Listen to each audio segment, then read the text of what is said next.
6 দিন বিরতির পর আবারও ইরানে হামলা চালিয়েছে যুক্তরাষ্ট্র। দেশটির দক্ষিণাঞ্চল জুড়ে ভয়াবহ বোমাবর্ষণ করেছে মার্কিন বাহিনী। কমপক্ষে 3 জনের প্রাণহানির খবর পাওয়া গেছে। আরও কঠোর হামলার হুঁশিয়ারি দিয়েছেন মার্কিন প্রেসিডেন্ট ডোনাল্ড ট্রাম্প। জবাবে টানা দ্বিতীয় দিনের মতো জর্ডানে মার্কিন ঘাঁটি লক্ষ্য করে ক্ষেপণাস্ত্র ছুড়েছে ইরান। সিলন টি রপ্তানিতে শীর্ষে।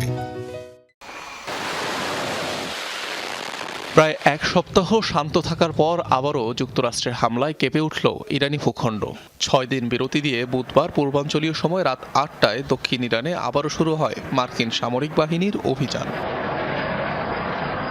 ইরানের কৌশলগত গুরুত্বপূর্ণ একাধিক বন্দর ও দ্বীপাঞ্চল করা হয় টার্গেট। কেশম, আবু মুসা ও কিশ দ্বীপে হয় জোরালো বিস্ফোরণ। শুধুমাত্র কেশমেই প্রাণ হারান এক পরিবারের 3 জন। সাময়িকভাবে বিদ্যুৎ বিচ্ছিন্ন হয়ে পড়ে ভূখণ্ডটি। বন্দর আব্বাসেও হয় হামলা। চলমান সংঘাতে আবারও লক্ষ্যবস্তুতে পরিণত হয় বুশের প্রদেশ। অন্তত 3টি শহরে পাওয়া গেছে মার্কিন হামলার খবর। এছাড়াও খুজেস্তান প্রদেশের আবাদান ও ফার্স প্রদেশের কাজেরুন শহরে হয় আক্রমণ।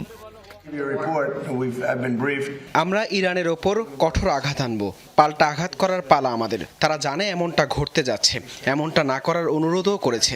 গত রাতেই তারা হামলার চেষ্টা করেছিল। দেখা যাক কোনো পর্যায়ে গিয়ে আমরা কোনো সমঝোতায় পৌঁছাতে পারি কিনা। জবাবে জর্ডানের মার্কিন সামরিক স্থাপনা লক্ষ্য করে হামলা চালায় ইরানের রেভলিউশনারি গার্ড IRGC। অন্তত 5টি ক্ষেপণাস্ত্র ভূপাতিতের দাবি করে জর্ডান। যুক্তরাষ্ট্রকে সহায়তাকারী দেশগুলোকে কঠোর জবাবের হুঁশিয়ারি দিয়েছে ইরান।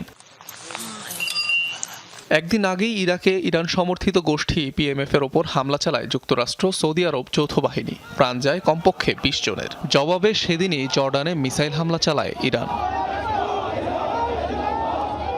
অনিক রহমান, যমুনা নিউজ।